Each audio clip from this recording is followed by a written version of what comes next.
Boy.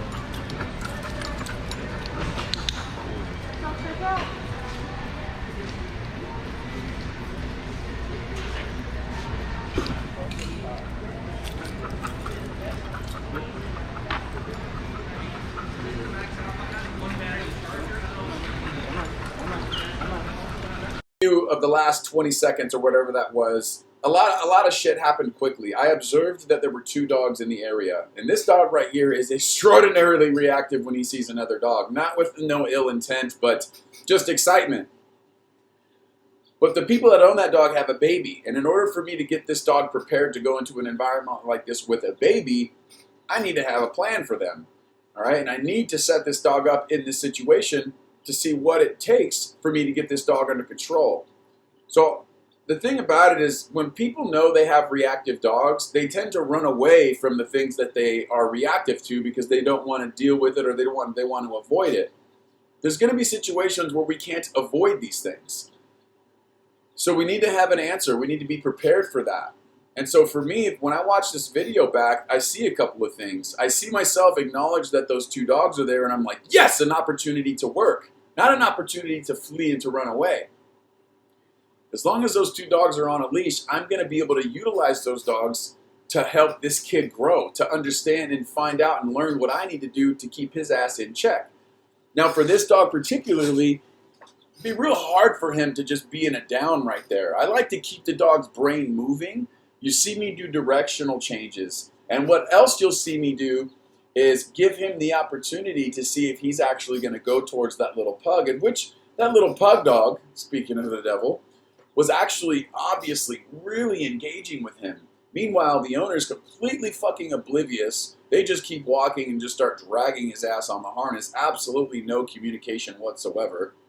That's how most people are with their dogs.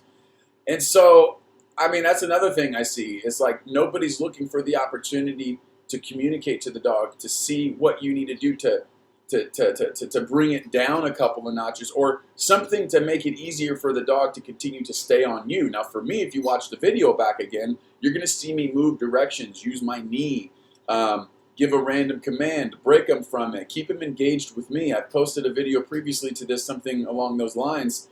But here's a situation where it's game time. You got the ultimate thing, the ultimate distraction, high level, right, live in the flesh, right there. What are you going to do? Are you going to run from it? Or are you going to change your directions? You're going to implement your leash corrections. You're going to do what you have to do to keep the dog on you.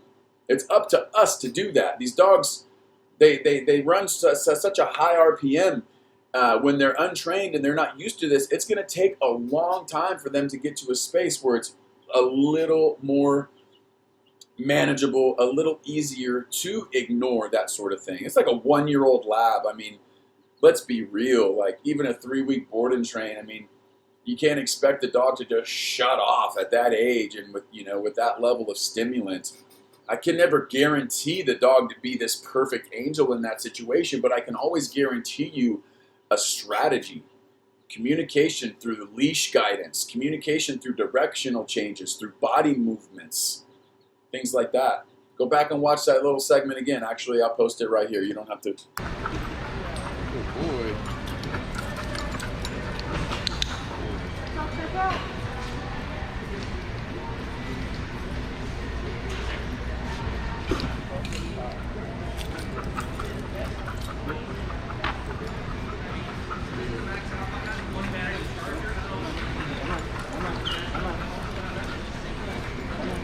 One of the reasons you're about to witness this dog checking in with me and acknowledging me so frequently throughout this nice, smooth, easy, structured walk is because I'm switching up the pace, and I'm also keeping him guessing by just coming to sudden and abrupt stops just to see if he is connected with me. Because if I stop and he doesn't give me one of those acknowledgments right there, then perhaps we need to be a little more inconsistent in regards to switching up our speeds, changing our paces, implementing our timely corrections, because we need the animal to understand that when they're walking with me in this situation where I have a cart like this that you see, they need to be with me. And so in order to help them be with me, I need to be inconsistent in that space. I always talk about being consistent with everything, but there's one free pass to switch things up, change the speeds, come to sudden stops, give him the pop quiz. And if you give him a pop quiz and he's still disconnected, well, that's what you're going to have an answer for him. Either a directional change, a leash correction, something that indicates that, hey man, you need to come back home and you need to be with me. So here, I always challenge my people to do this. I have this lab here who has a really hard time with impulse control, with distractions, but we're far enough away from everything where I really wanted to give him an opportunity to work on that without him being flooded by stuff. So I've actually utilized this little pull here to tie him back in the event that he breaks his command, which I think you'll see he does here in a second when I'm not paying attention.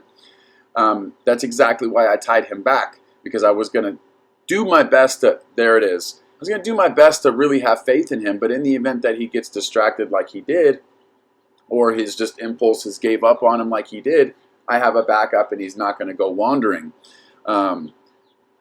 So yeah, you're going to see me notice it, and you're going to see me put him right back down. Nice and easy. I didn't panic. I didn't get frustrated. If this schmuck can get out of these schmucks can get out of the way here. Boom, and I'll start reinforcing the down again after I get him down in the position again. This is all, guys, this is practice towards getting to the point where you could just go anywhere and do anything with your dog. Without this type of practice in a real world setting, you're probably never going to get to that point, especially with high drive, wild ass dogs like this Labrador. This dude was born to hunt and chase birds. So without this kind of practice, it's easy to get him switched on. It is not easy to get him switched off. And today here at Home Depot, that's exactly what we're doing. Looking to create a little bit of a balance. Leave it. Yes. Good boy, leave it. Let you guys get back to your Memorial Day, Labor Day. I want you to watch that little 10-second clip back. And if you want to try to go back and see what actually happened before I actually give the explanation, go ahead and go do that right now. But here's the explanation. I like to give dogs opportunities to either fail or succeed after we've started working on things. I had been working with this dog up to that point on a leave it command for a couple of days at least. And so now I want to see if that work has come into play. On day one, that dog completely lunges at those people and tries to give them a big wet kiss. Not everybody's going to respond to that okay. Some might, but that's besides the point. The point is, I want to be able to give him a leave it, and I want him to leave it. And then I'm going to reward him for doing so. He did an amazing job right there. I was really happy with that. Go back, look at the timing, and I want to say thank you for your pledges.